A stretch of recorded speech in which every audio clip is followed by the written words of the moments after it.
Hello everyone, you are welcome in zoology doctor S K Saini.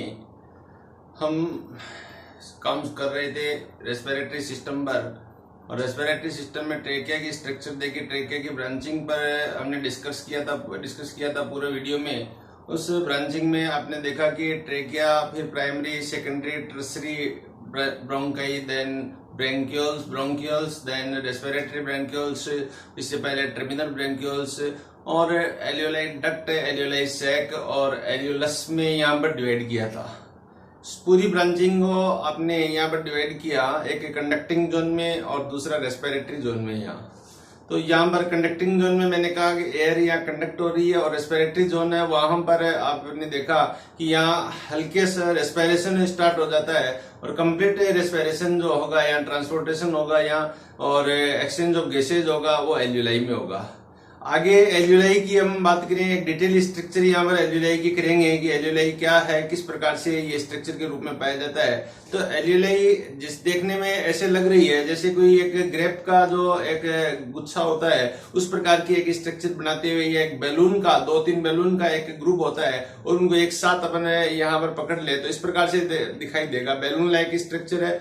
और वास्तव में internal इसकी हिस्टोलॉजी क्या है एल्यूलाई की, तो एल्यूलाई के लिए कहा जाता है कि एल्यूलाई जो structural and functional unit of the lungs है, आवर लंग्स और एनिमल लंग्स है यहाँ।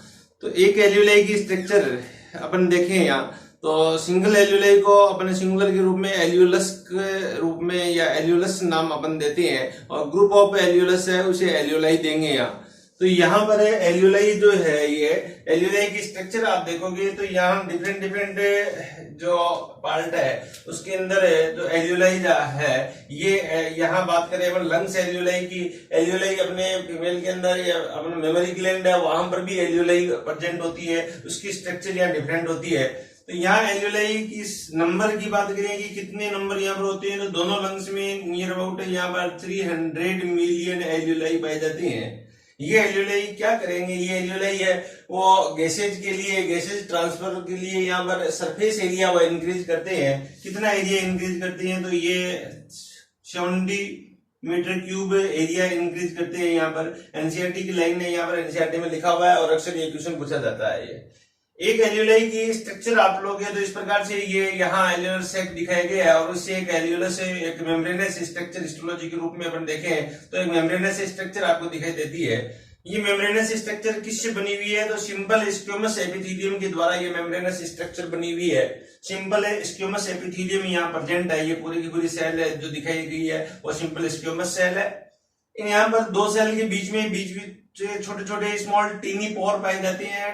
कोहेन एक साइंटिस्ट था, इन्होंने इसको डिस्कवर किया था, तो इसलिए स्पोर को अपन पोर ऑफ कोहेन के नाम से जानते हैं। ये भी यहाँ पर गैसेज के एक्सचेंज में हेल्पफुल है। कहां से, एल्यूलाई टू ब्लड है वो गैसेज है, उसको एक्सचेंज करवाने में ये क्या सहायक है यहाँ पर।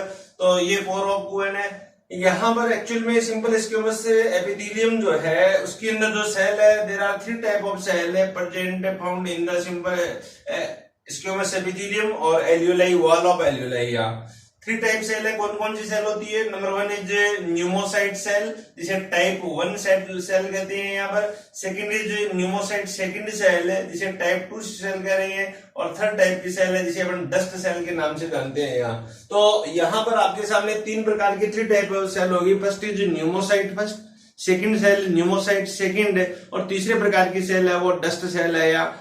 तो न्यूमोसाइट फर्स्ट है, इसकी यहाँ मेजोरिटी नंबर ऑफ सेल है वो होती है। तो आपसे कहे कि यहाँ पर एल्यूलाई में मेजोरिटी ऑफ सेल कौन सी है, तो न्यूमोसाइट फर्स्ट होंगे, जिसकी मेजोरिटी कितनी हो सकती है, तो नियर अबाउट ये टोटल सेल की जो अपन परसेंटेज में बात करें तो 94 to 95% जो सेल है वो न्यूमोसाइट फर्स्ट सेल है। इसके बाद में नियर अबाउट 3 to 4% सेल है वो यहाँ पर न्यूमोसाइट सेकंड सेल है। और डस्ट सेल सबसे कम होती है, 1 to 2% सेल है वो यहाँ पर डस्ट सेल के रूप में यहाँ प्रेजेंट होती है। तो यहाँ ये डाटा के रूप में अपन बात कर सकते हैं कि एक एल्यूलाई में कौन सी सेल कितनी होती है, तो इस प्रकार से आप इसे बता सकते हो। इसके बाद में नेक्स्ट क्वेश्चन यहाँ पर आपसे पूछते हैं कि न्यूमोसाइट फर्स्ट का क्या फंक्शन है, न्यूमोसाइट सेकंड का क्या फंक्शन है और डस्ट सेल का क्या फंक्शन है। तीनों ही सेल अपने जगह अपने बहुत इंपॉर्टेंट है और अपना अपना एक इंपॉर्टेंट फंक्शन कर रही है।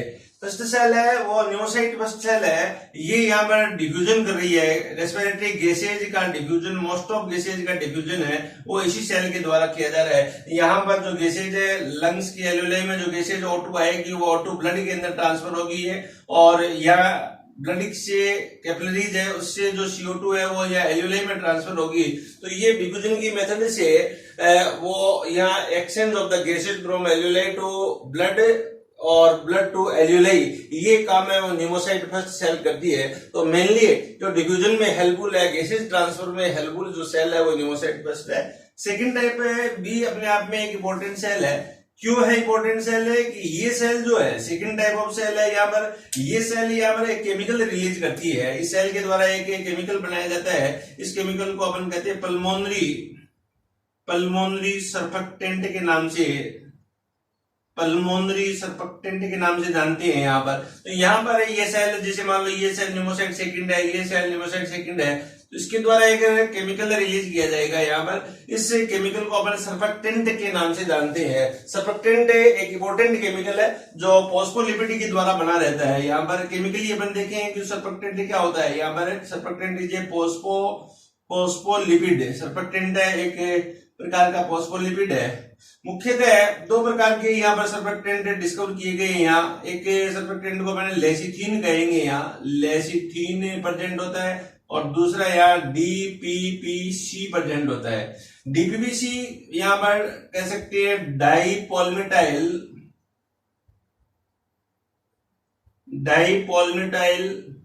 फोस्फोटिडाइल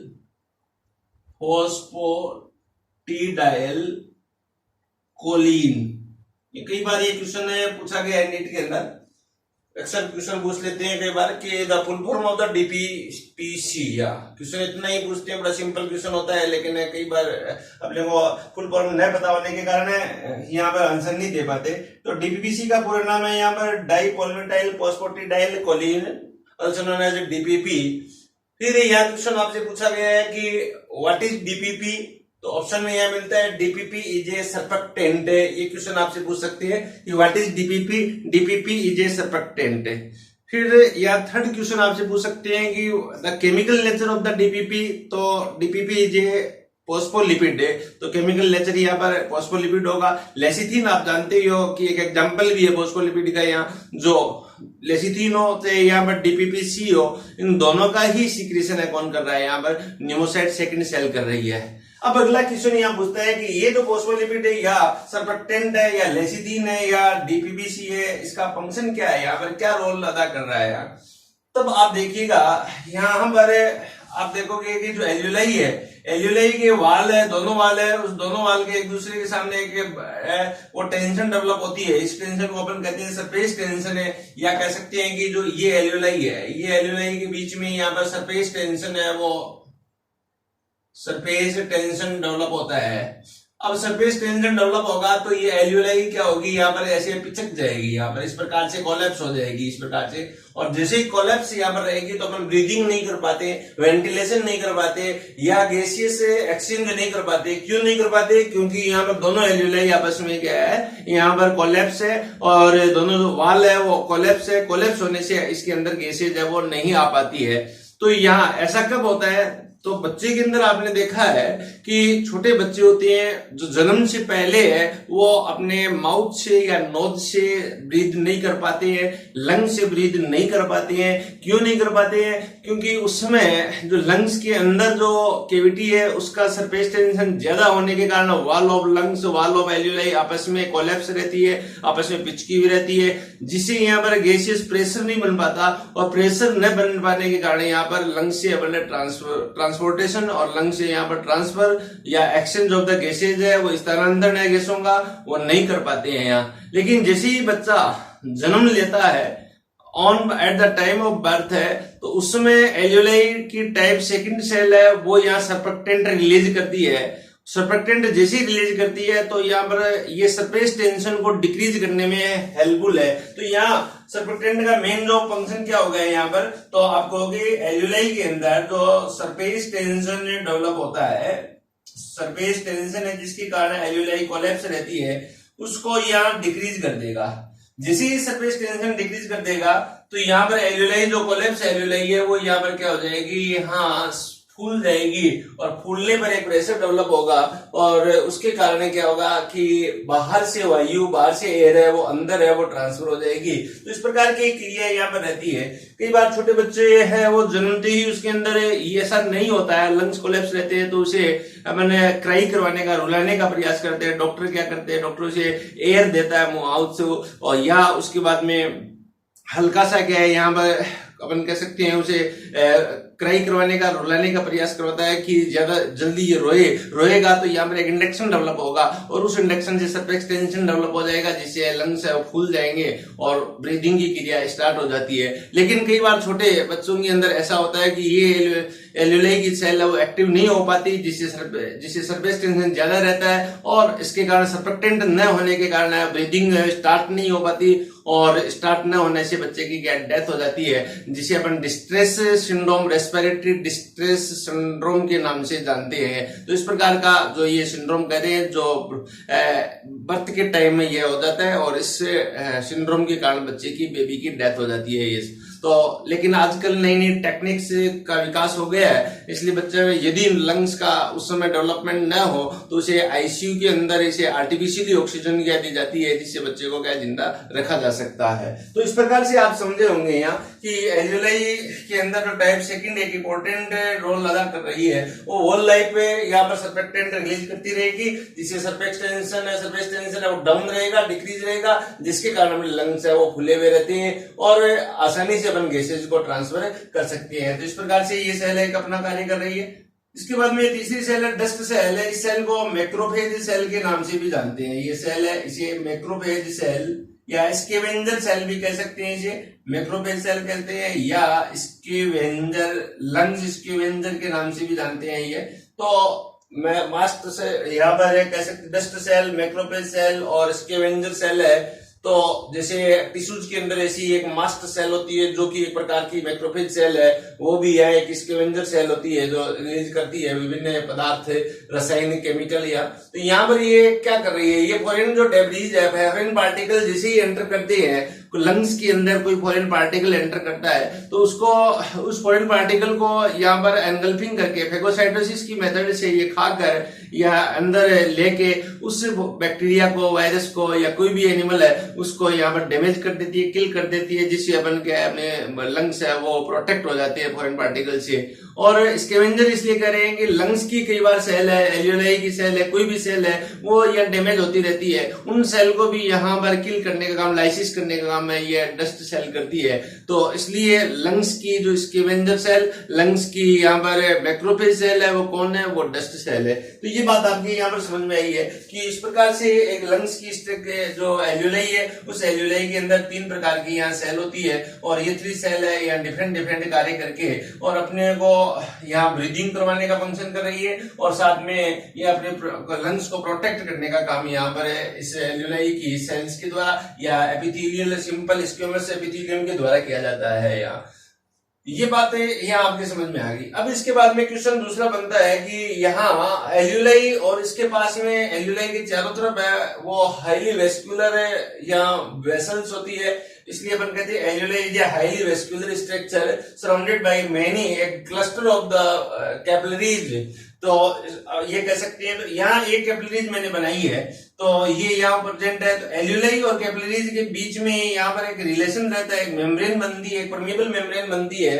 तो ऐसी मेम्ब्रेन को अपन कहते हैं रेस्पिरेटरी मेम्ब्रेन कहते हैं। एक रेस्पिरेटरी मेम्ब्रेन के फॉर्मेशन में यहाँ 3 लेयर भाग लेती है। फर्स्ट लेयर है यहाँ एल्यूलाई सिंपल स्क्यूमस एपिथेलियम, सेकंड एक जेली लेयर है म्यूकोपॉलीसेकेराइड से बनी हुई है, इसे बेसमेंट मेम्ब्रेन कहते हैं। तीसरी लेयर है यहाँ पर जो भी कैपिलरी पास से गुजर रही है उस कैपिलरी की जो एंडोथेलियम लेयर है, जो सिंपल स्क्यूमस एपिथेलियल टिश्यू से बनी हुई है, यहाँ पर endothelium layer, capillary endothelium layer है, अंदर की लेयर है, ये भी यहाँ पर किससे बनी हुई है, सिंपल स्क्यूमस एपिथेलियम टिश्यू से बनी हुई है। तो ये यहाँ इसके फॉर्मेशन में भाग ले रही है, तो तीनों लेयर मिलके एक सिंगल लेयर बना सकती है। तो मैं यहाँ पर इसको बनाऊं कि एक लेयर ये बाहर की तरफ से साइड में लेयर है, और सेकंड लेयर है एक जेली लेयर है, और थर्ड लेयर है यहाँ पर या कैपिलरी लेयर है। तो इस प्रकार से ये एक लेयर बन गई। यहाँ लेयर नंबर 1, लेयर नंबर 2 और लेयर नंबर 3, बीच में ये जो लेयर है इसको अपन कहेंगे बेसमेंट लेयर कहेंगे। और ये क्या है, एक सेलुलर लेयर है, ये यहाँ पर सेलुलर लेयर है जो यहाँ पर स्क्यूमस सेल है, और ये भी यहाँ सेलुलर लेयर है जो स्क्यूमस सेल है। तो इस प्रकार से 1 2 3 जो लेयर है, इस लेयर को कलेक्टिवली आप कहोगे यहाँ पर रेस्पिरेटरी मेम्ब्रेन के नाम से इसे जानते हैं। ये रेस्पिरेटरी मेम्ब्रेन है, यहाँ पर permeable for the gases, highly permeable for the gases, gases के लिए ये परमिएबल है। जो यहाँ ऊपर साइड से मैं ये कह सकता हूँ लंग का साइड है, यहाँ जो भी गैसेज आती है O2 आती है, इस O2 को यहाँ पर ट्रांसफर करने में हेल्पफुल है, और यहाँ से बाहर निकालने में यहाँ हेल्पफुल है, या CO2 को ये। तो इस प्रकार से गैसेज के लिए ये परमिएबल है, एक मेम्ब्रेन बनती है जो यहाँ कंटिन्यू गैसेज को एक्सचेंज करवा रही है लंग से ब्लड में और ब्लड से लंग्स के अंदर। तो ऐसी मेम्ब्रेन को अपन कहते हैं रेस्पिरेटरी मेम्ब्रेन कहते हैं, जिसकी थिकनेस है लगभग नियर अबाउट 0.5 माइक्रो है, उससे भी थिकनेस कम होती है यहाँ में। तो इस प्रकार से बहुत थिन मेम्ब्रेन है, ट्रांसपेरेंट मेम्ब्रेन है, तीनों मेम्ब्रेन मिलकर एक सिंगल मेम्ब्रेन बनाती है, this is called respiratory membrane. तो ये बात आपके यहाँ पर समझ में आई है कि रेस्पिरेटरी मेम्ब्रेन क्या है, किस प्रकार से यहाँ बनती है यहाँ।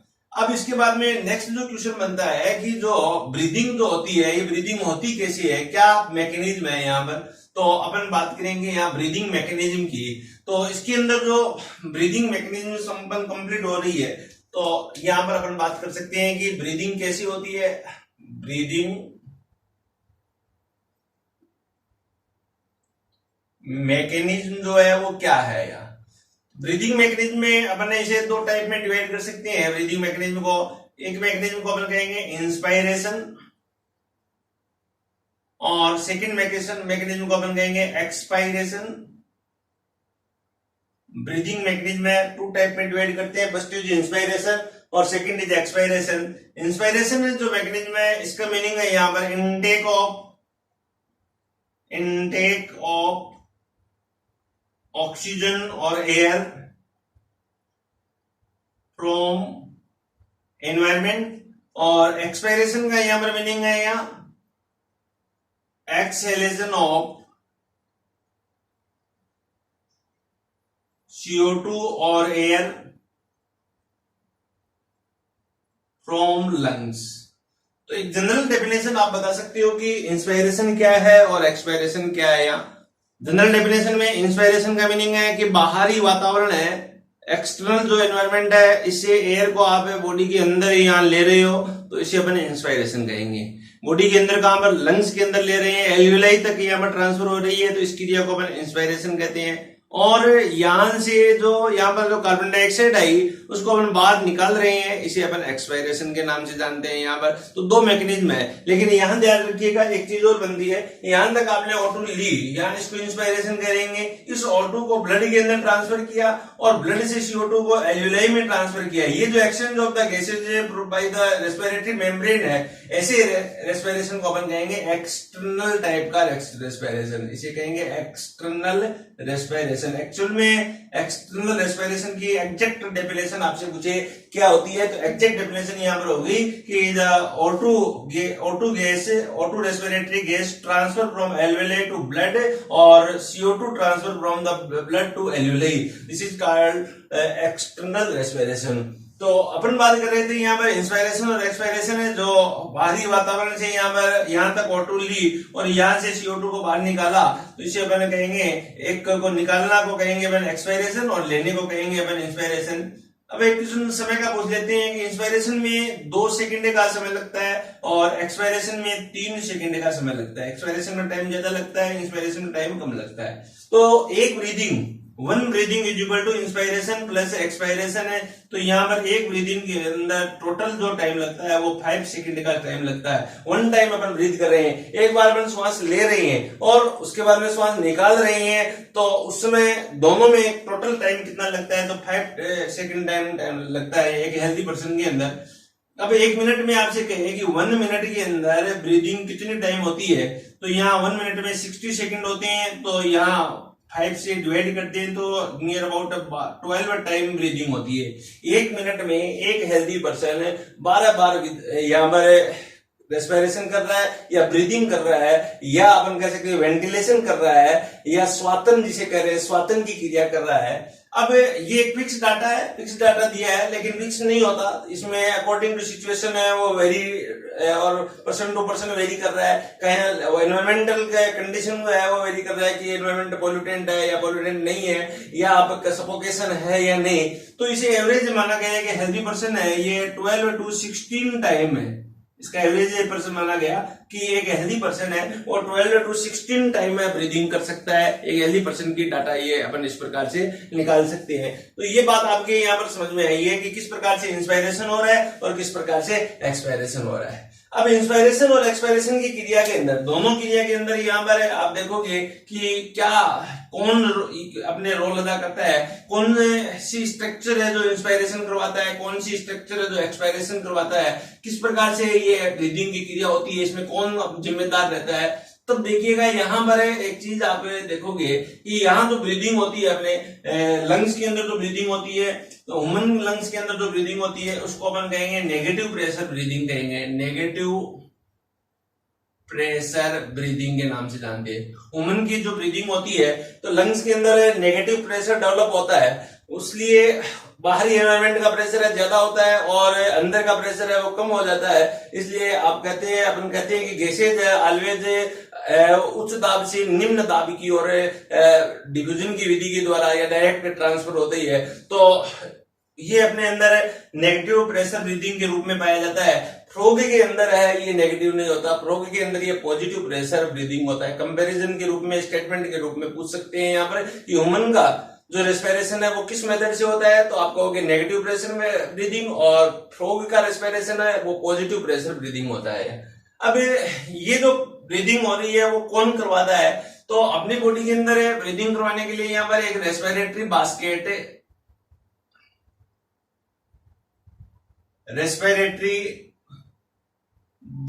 पाई जाती है। ये रेस्पिरेटरी बास्केट किससे बनी रहती है, तो इसमें कई स्ट्रक्चर है उसका योगदान होता है रेस्पिरेटरी बास्केट बनाने में, जिसमें वर्टिबल कॉलम का योगदान है, कशेरुकदंड का योगदान है, और दूसरी स्ट्रक्चर अपन लेंगे तो स्टर्नम का योगदान रहता है, तीसरी स्ट्रक्चर लेंगे तो रिब्स का योगदान रहता है, और नीचे की तरफ अपन देखें तो डायफ्राम का रोल रहता है। तो इस प्रकार से ये सभी स्ट्रक्चर मिलके यहाँ ब्रीदिंग करवाती है। इन स्ट्रक्चर की आवश्यकता क्यों पड़ी यहाँ, इसलिए पड़ी कि अपने जो लंग्स है उसके अंदर किसी प्रकार की मसल्स नहीं होती है। मसल्स न होने के कारण लंग्स है खुद वो न तो संकुचित हो सकते हैं अपने आप है और न ही यहाँ फैल सकते हैं। इसके लिए क्या है, इसमें सपोर्टिंग सिस्टम की आवश्यकता पड़ती है, और इस सपोर्टिंग सिस्टम के रूप में ये सब स्ट्रक्चर बनी। किस प्रकार से ये स्ट्रक्चर अपने अंदर है अपन देख सकते हैं कि किस प्रकार से पाई जाती है कि ये जो बास्केट है वो कैसी स्ट्रक्चर बनती है। तो इस प्रकार से एक जो अपन इस बास्केट की स्ट्रक्चर देखें, जहां पर एक साइड में ये साइड में बना रहा हूं, ये मान लो डोर्सल साइड है और ये वेंट्रल साइड है। डोर्सल साइड है यहाँ पर है इस प्रकार से, ये वर्टिबल कॉलम है उसके अंदर वर्टिबल कॉलम बनी रहती है, बहुत सारी यहाँ रिब से, बहुत सारी यहाँ वर्टिब्री से, सॉरी, तो ये वर्टिब्री यहाँ पर इस प्रकार से प्रेजेंट होती है। तो वर्टिबल कॉलम है उसके ये वर्टिब्री दिखाई गई है। तो इस प्रकार की स्ट्रक्चर है, इसे आप कहोगे वर्टिबल कॉलम, कशेरुकदंड कहेंगे। कशेरुकदंड का ये एक हिस्सा है। इसके बाद में ये जो हिस्सा दिखाया गया है इसको अपन कहेंगे स्टर्नम। इस हिस्से को स्टर्नम के नाम से जानते हैं। यहाँ पर ये ऊपर नेक का पार्ट है, इसके चारों तरफ यहाँ पेरिटोनियम मेम्ब्रेन पड़ी रहती है, और इसके नीचे की तरफ यहाँ पर एक डोम शेप्ड स्ट्रक्चर पड़ी हुई है। इस डोम शेप्ड स्ट्रक्चर को अपन कहते हैं यहाँ डायफ्राम।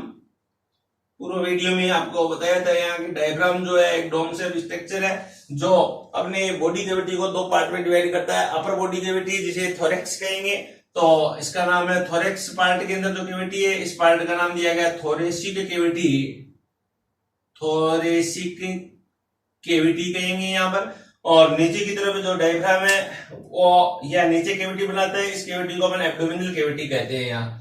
तो ये थोरेसिक कैविटी यहाँ प्रेजेंट है। इसी प्रकार इसके पार्श्व में लेटरली यहाँ पर मैं यहाँ बना रहा हूँ रिब्स प्रेजेंट है। रिब्स के नंबर आपको बताए थे, ह्यूमन के अंदर 12 पेयर रिब्स होती है, 12 है राइट साइड में, 12 है लेफ्ट साइड में रिब्स है। प्रत्येक 1 पेयर रिब्स है, उसके बीच में क्रॉस मसल्स पाई जाती है जिसे इंटरकोस्टल मसल्स कहेंगे यहाँ पर। तो यहाँ जो मसल्स है इसके अंदर है जो इंटरकोस्टल मसल्स है, इस प्रकार से क्रॉस मसल्स जिसके जुड़ने का तरीका आपको पूरे वीडियो में बताया था। यहाँ क्रॉस मसल्स है जिसमें एक मसल्स है इसको अपन एक्सटर्नल इंटरकोस्टल मसल्स EICM, और दूसरी जो मसल्स है इसे IICM कहते हैं, यहाँ पर IICM कहेंगे यहाँ। तो इस प्रकार से ये क्रॉस मसल्स है EICM और IICM, ये बात आपके यहाँ समझ में आई है। ये तो ये यहाँ पर एक बीच में इस प्रकार से ये पेरिटोनियम मेम्ब्रेन है, तो ये पैक्ड स्ट्रक्चर बनाती है और इसके अंदर यहाँ पर क्या है लंग्स रहते हैं यहाँ पर। तो इस पैक स्ट्रक्चर को अपन कहेंगे रेस्पिरेटरी बास्केट कहते हैं। यहाँ एक क्वेश्चन बनता है कि इस थोरेसिक कैविटी का एक निश्चित प्रेशर बना रहता है, इस प्रेशर के कारण क्या है ब्रीदिंग की क्रिया हो रही है। यदि मान लो यहाँ पंक्चर कर दिया जाए इसके अंदर किसको डायफ्राम को पंक्चर कर दिया जाए या उसमें छेद कर दिया जाए या कोई एक्सीडेंटल केस के कारण कहीं इसमें छेद हो जाए तो क्या इफेक्ट पड़ेगा, तो पर्सन की इमीडिएटली डेथ हो जाएगी। यहाँ क्यों हो जाएगी, क्योंकि यहाँ का प्रेशर है वो डिस्टर्ब हो जाएगा और प्रेशर डिस्टर्ब होते ही लंग्स है वो कोलैप्स हो जाएंगे जिससे ब्रीदिंग रुक जाती है और ब्रीदिंग रुकते ही अपनी डेथ हो जाती है। इसलिए ये क्या है एक इंपॉर्टेंट स्ट्रक्चर यहाँ बनती है। ये यदि पंक्चर हो गया, ये यदि इसमें छेद हो गया किसी कारणवश तो अपने डेथ हो जाती है। तो ये बात आपके यहाँ पर समझ में आई होगी यहाँ पर। तो इसको अपन रेस्पिरेटरी बास्केट कहेंगे यहाँ। इसी प्रकार आप देखिएगा कुछ और अपन करें, इसके अंदर क्या है लंग्स है, मैं यहाँ पर ये लंग्स बताऊं, यहाँ पर लंग्स है, इसके अंदर यहाँ लंग्स है, ये लंग्स है। इस प्रकार से लंग्स जो है इसके अंदर एल्यूलाई है, लंग्स के अंदर एक प्रेशर डेवलप होता है, इसे इंट्रा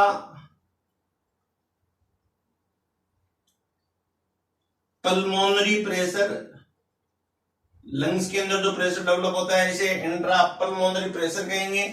और लंग्स का जो वॉल्यूम है, लंग्स के अंदर का जो वॉल्यूम है, इस वॉल्यूम को अपन इंट्रा पल्मोनरी वॉल्यूम के नाम से जानते हैं। तो इस प्रकार से ये दोनों शब्द काम में आएंगे। शॉर्ट में इसे PV पल्मोनरी वॉल्यूम और इसे PP कहेंगे पल्मोनरी प्रेशर के रूप में अपन जानते हैं।